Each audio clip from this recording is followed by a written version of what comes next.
অঝোর ধারায় বৃষ্টি পড়ছে। খুব সুন্দর একটা জায়গা, মাঝখানটা একটা বারান্দা মতো, নিচেই রয়েছে একটা পুকুর।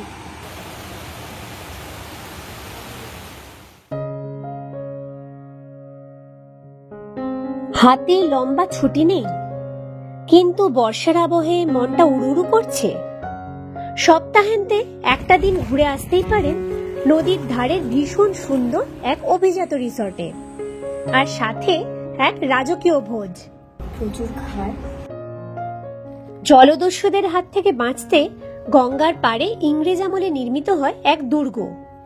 তারই ধ্বংসাবশেষের উপর নদীর ধারে 100 একর জায়গা জুড়ে গড়ে উঠেছে রায়চক অন গ্যাঞ্জেস। আমরা চলে এসেছি রায়চক অন গ্যাঞ্জেসে। থাকার জন্য ঘর বুকিং না করেও একটা দিন কাটিয়ে আসাই যায় এই বিলাসবহুল রিসর্টে। সাথে ফুরফুরে গঙ্গার হাওয়া ও সারাদিন ধরে নদীতে জাহাজ চলাচল দেখতে থাকা।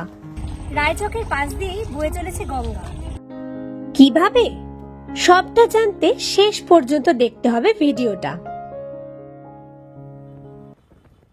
আকাশে মেঘেদের সাথে সূর্যের লুকোচুরি ও থেকে থেকেই মেঘ বৃষ্টির খেলা। রবিবার এমন এক বর্ষার দিনে বেরিয়ে পড়লাম কলকাতার অনতি দূরে রায়চকের উদ্দেশ্যে। ডায়মন্ড হারবার রোড ধরে সরিষাহাট পৌঁছে তারপর পথ বেঁকে গিয়েছে রায়চকের দিকে। বর্ষায় আকাশ ও বর্ষণ সিক্ত পথের দুধারে সবুজ গাছপালা দেখতে দেখতে নিজেদের গাড়িতে ঘন্টা দুয়েকের যাত্রাপথে পৌঁছে গেলাম বাড়ি থেকে 66 কিলোমিটার দূরে রায়চক অন গ্যাঞ্জেসে। প্রায় 100 একর জমির উপর তৈরি এই বিশাল রিসর্ট কমপ্লেক্স। ভিতরে বিভিন্ন অংশে রয়েছে একাধিক রিসর্ট, বিলাসবহুল villa, apartment, restaurant, sitting area আর বাগান। বলে রাখি, এখানে রিসর্টের রুম বুকিং না থাকলেও একদিনের আউটিংয়ে লাঞ্চ করার জন্য ভিতরে প্রবেশ করা যায়। শুধু গেটের সিকিউরিটিকে বলতে হবে যে লাঞ্চ করব বলে এসেছি। ভিতরে 2-3 রকম রেস্টুরেন্ট আছে। গেট দিয়ে ঢুকে প্রথমে এই ক্লক টাওয়ার ও সাজানো একটা জায়গা।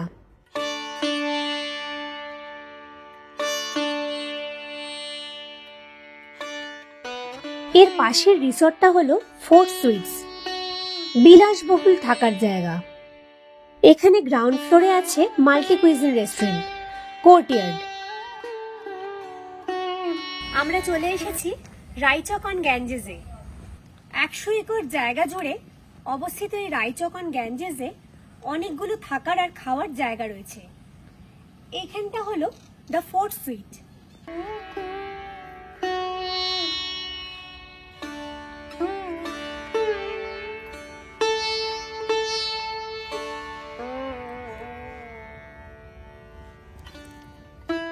গঙ্গার পূর্ব তীরে মৎস্যজীবীদের এক ছোট্ট গ্রাম ছিল রায়চক।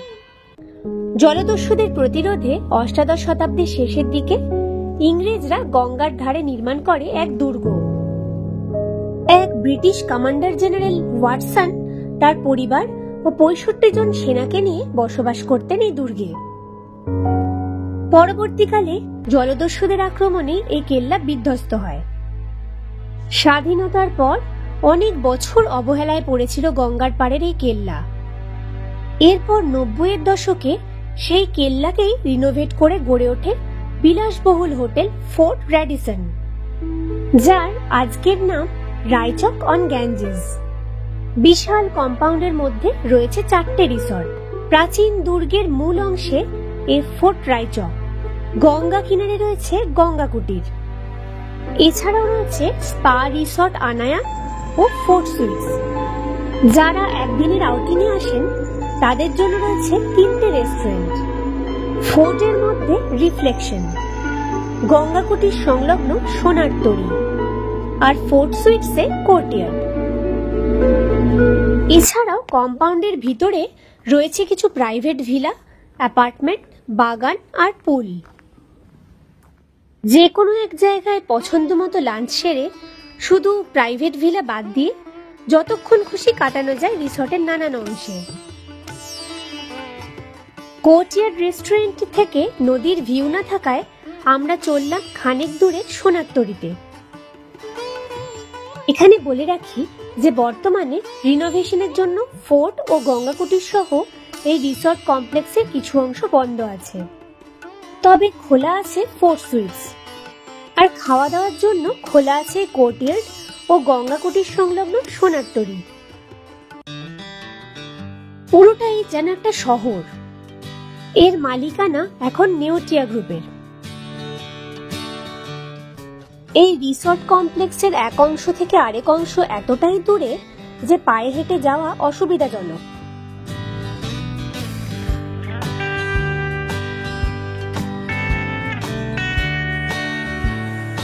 অনেকটা বড় জায়গা নিয়ে সাজানো গোছানো রেস্টুরেন্ট সোনার তরী।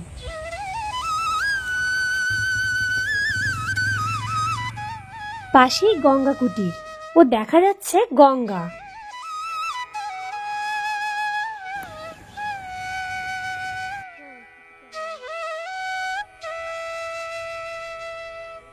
র্যাম্প দিয়ে উপরে উঠে একটা হল।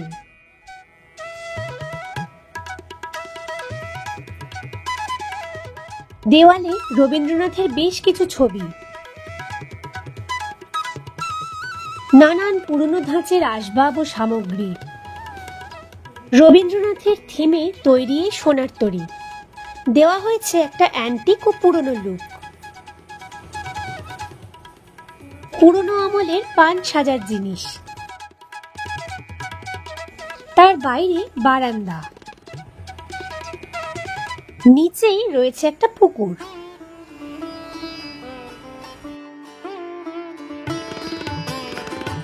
ব্রিজ পেরিয়ে একটা বসার জায়গা, মাঝখানটায় টেবিল চেয়ার সমেত বারান্দা মতো।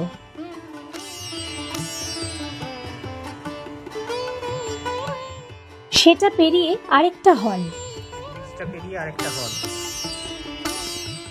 দেওয়ালে রবীন্দ্রনাথের তরুণ বয়সের ছবি। এখানেও রবীন্দ্রনাথ ও সে যুগের থিম।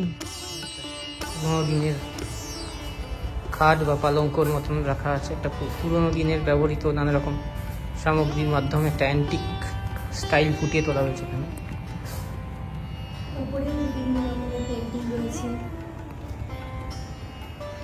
সিলিংটা, এই হলটা। ঘরে রাখা পালঙ্ক, সিলিং এর কাজ ও ঝাড়বাতি দেখার মতো।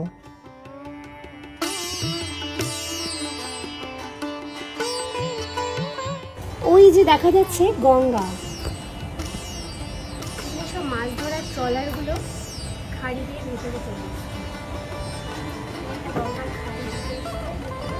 এটা পেরিয়ে তারপর মূল খাবার জায়গাটা। এখান থেকে চোখে পড়ে দূরে গঙ্গা। গঙ্গা থেকে একটা খাঁড়ি ঢুকে এসেছে ভিতরে। আমরা এখন এসেছি সোনার তরী রেস্টুরেন্টে। রেস্টুরেন্টটা বেশ একটা অ্যান্টিক ধরনের তৈরি। এখন এই সোনার তরী রেস্টুরেন্ট খোলা থাকে শুধুমাত্র শনি রবি ছুটির দিনে। লাঞ্চ টাইম দুপুর 12টা থেকে 3টে অবধি। আমরা একটু আগেই পৌঁছে গেছিলাম, তাই লাঞ্চের আগে এই সুন্দর অ্যাম্বিয়েন্সের মধ্যে বসে খানিকটা সময় কাটাতে চাইলাম।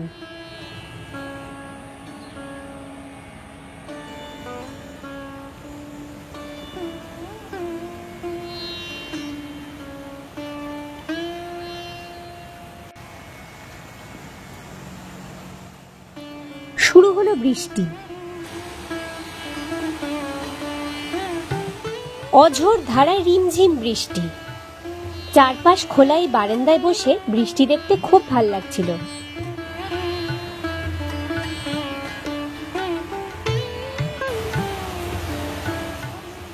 অঝোর ধারায় বৃষ্টিতে যা কিছু মলিন যাক ধুয়ে, সতেজ হোক তরুদল, রূপবতী প্রকৃতি সিক্ত হয়ে।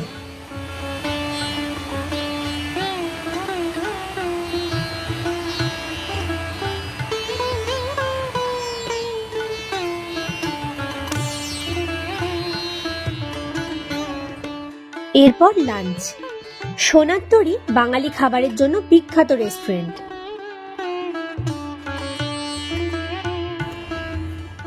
এখানে পাওয়া যায় 3 রকমের থালি, নিরামিষ ভোজ আর মহাভোজ। ভোজ থালিতে থাকে পমফ্রেট ও চিকেন, মহাভোজে এর সাথে যোগ হয় চিংড়ি ও মাটন। স্টার্টিং এ আমাদের আমপোড়া শরবত দিয়েছে, একদম রিফ্রেশিং। আমপোড়া শরবত দিয়ে শুরু। আমরা নিলাম একটা নিরামিষ ও আরেকটা ভোজ থালি। কচুরি, আলুর দম, আলু পোস্ত, পালং শাক দিয়ে ছানার কোফতা, শাক ভাজা, শুক্তো, বেগুনি, মোচার চপ, ফিশ ফ্রাই, মুগের ডাল, সাদা ভাত, পোলাও, পমফ্রেট, চিকেন, চাটনি ও পাঁপড়। খাবারের মান ভীষণই ভালো, প্রতিটা আইটেমের স্বাদই দুর্দান্ত। প্রচুর খাবার, অনেক রকমের আইটেম আছে এখানে। ভাত, লুচি, পোলাও, চিকেন, আলুর দম, পমফ্রেট, ডাল, শুক্তো, এদিকে রয়েছে বেগুনি, শাক ভাজা, এত খাবার একসাথে। শেষ পাতে পান্তুয়া ও দই। দাম একটু বেশি হলেও একটা দিন এরকম খাবার খেয়ে মন ভরে যায়। সাথে গঙ্গার ধারে এমন সুন্দর একটা অ্যাম্বিয়েন্সে বসে খাওয়ার অভিজ্ঞতা। এই হলো সোনারতরী রেস্টুরেন্ট, ওখানে আমরা লাঞ্চ সারলাম। খাবার পর চলে এলাম উপর থেকে দেখতে পাওয়া লনে।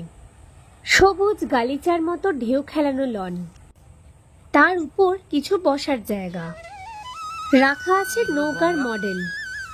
টিপ টিপ বৃষ্টি পড়ছে এখনো। পাশ দিয়ে খাল খাঁড়ি মতন চলে এসেছে, অনেকগুলো নৌকো বাঁধা রয়েছে খালে। পাশ দিয়ে বয়ে চলা নদী থেকে ভিতরে আসে একটা খাঁড়ি বা খালের মতো, যাতে অসংখ্য মাছ ধরার নৌকা ও ট্রলার। খালের উপর একটা ফুটব্রিজ ও তার ওপারেই গঙ্গা। দেখা যাচ্ছে গঙ্গায় জাহাজ চলাচল, মাঝে মাঝে শোনা যাচ্ছে জাহাজের ভোঁ।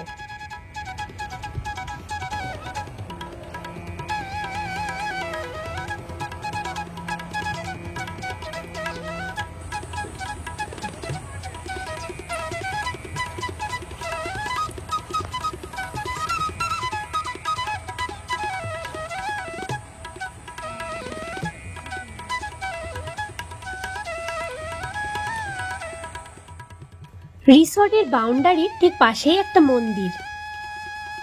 এবার চললাম একেবারে গঙ্গার পাড়ে। মেঘলা আকাশের নিচে বিশাল চওড়া নদী ও তার মাঝে ভেসে চলেছে নৌকা ও জাহাজ।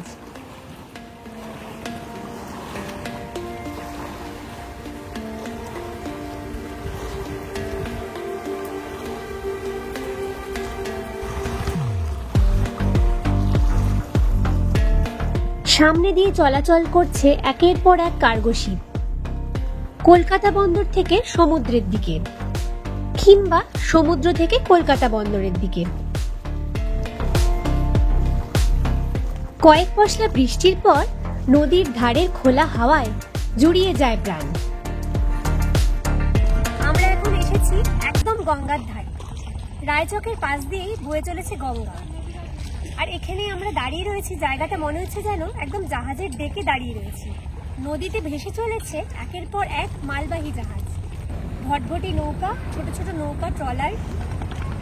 আর রায়চক এন্ড গ্যাঞ্জেসের প্রপার্টিটার ঠিক বাউন্ডারির বাইরে এই জায়গাটা।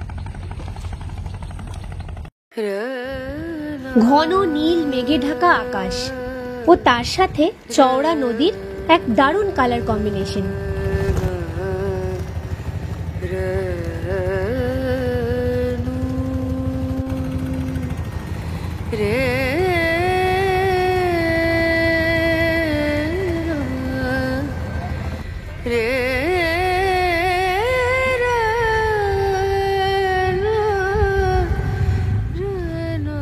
কি বিশাল একটা জাহাজ যাচ্ছে সামনে দিয়ে, সমুদ্রের দিকে চলেছে, আর তার ফলে জলে তৈরি হওয়া ঢেউ আছড়ে পড়ছে।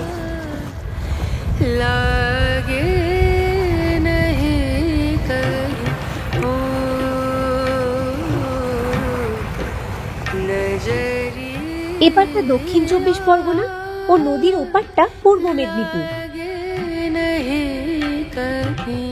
সামান্য দূরের রায়চকের জেটি থেকে ছাড়ে হলদিয়া যাবার লঞ্চ। রায়চকের এই দিকটা হচ্ছে দক্ষিণ 24 পরগনা, আর ওপারটা হচ্ছে পূর্ব মেদিনীপুর, ওই দিকে হচ্ছে হলদিয়া। এই রায়চকের জেটি থেকে লঞ্চ ছাড়ে হলদিয়া। কলকাতা থেকে একদিনের আউটিং এর জন্য এই রায়চক বেশ ভালো জায়গা। নদীর ধারে খোলা হাওয়ায় জাহাজের চলাচল দেখতে দেখতে কখন যে সময় পেরিয়ে যায়। আবার কেউ চাইলে এক রাত থাকতেও পারে এই বিলাসবহুল রিসর্টে। গঙ্গা কুটিরের কটেজগুলো একদম গঙ্গার পাড়ে, তবে সেটা খরচ সাপেক্ষ।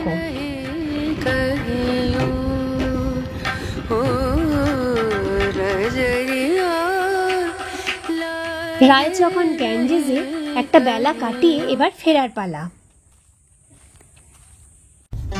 ফেরার পথে ঠিক করলাম ঘুরে যাব ফলতার রিভার সাইড, গঙ্গা পাড়ের আরেক জায়গা।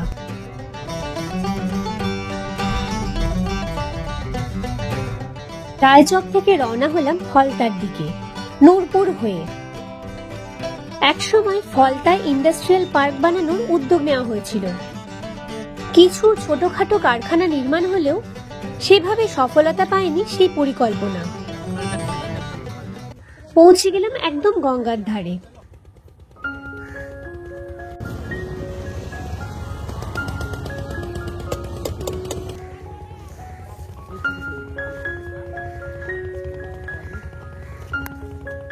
বিকেলবেলা নদীর পাড়ে অনেক মানুষ এসেছে। এখানেও একটা খাল ঢুকে এসেছে গঙ্গা থেকে। রয়েছে নৌকা ছাড়ার ঘাট, নৌকায় চড়ে ভেসে পড়া যায় নদীতে। নৌকা ভাড়া দরদাম সাপেক্ষ।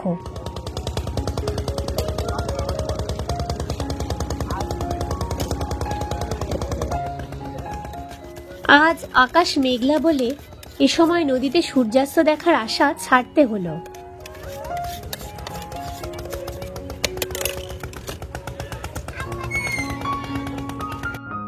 নদীর একদম ধারে রয়েছে হোটেল রিটস রিভিয়েরা। এটাও একটা দিন নদীর ধারে কাটানোর জায়গা।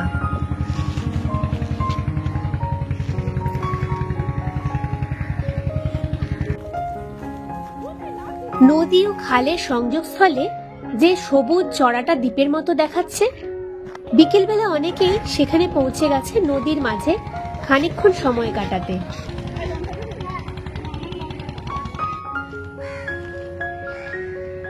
একদিনের আউটিং সেরে এবার এদিনের মতো আমাদের ঘরে ফেরার পালা। ভিডিওটি ভালো লাগলে অনুরোধ একটা লাইক ও অনেক শেয়ার করুন। যারা এখনো চ্যানেলটা সাবস্ক্রাইব করেননি তাদের প্রতি অনুরোধ, এরকম আরো ট্রাভেল ভিডিওর জন্য please subscribe to our channel ট্রাভেলিক।